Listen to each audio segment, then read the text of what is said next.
मन के कुछ न भावे पिया घर नहीं आवे, मन के कुछ न भावे पिया घर नहीं आवे। कजरा अखियां से दह जाता रे, जवानी से जिया पर बह जाता रे।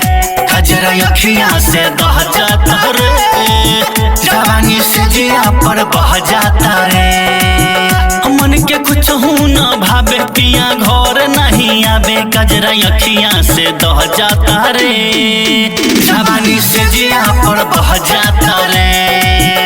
कजरा अखियां से दह जाता रे, जवानी से जिया पर बह जाता रे।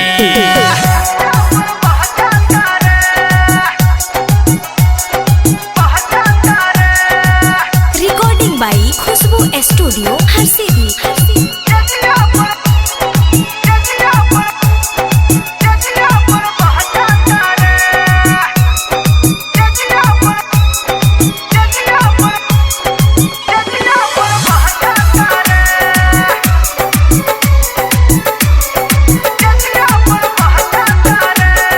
जहिया से भइल बागवाना, कब चूल्ही में लागल न लवाना। मनमा छछन के रह जाता, कहिया गोदी में खेली खेलवाना। हो देवरा बारे उता पाती खाली देखे हमर छाती, दिन भर घरे में रह जाता रे, जवानी से जिया पर बह जाता रे। जवानी से जिया पर बह जाता रे, जवानी से जिया पर बह जाता रे।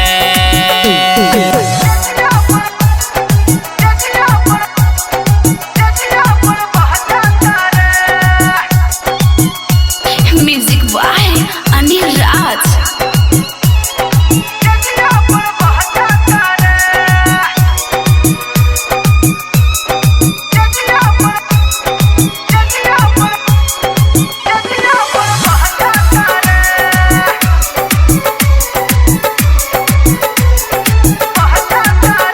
निक लागे न हमके ससुरावा, भले रहनी सखी रे नहीं हरावा। मिले आवत रहे घर के पीछे, गायक लच्छू पटेल हमर यारावा।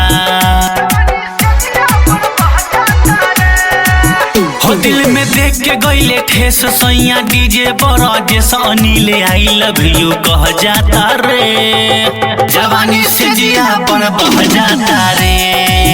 जवानी से जिया पर बह जाता रे, जवानी से जिया पर बह जाता रे। मन के कुछ न भावे पिया घर नहीं आवे, कजरा अखियां से दह जाता रे, जवानी से जिया पर बह जाता रे। कजरा अखियां से दह जाता रे, जवानी से जिया पर बह जाता रे। रिकॉर्डिंग बाई खुशबू स्टूडियो हरसिद्धि।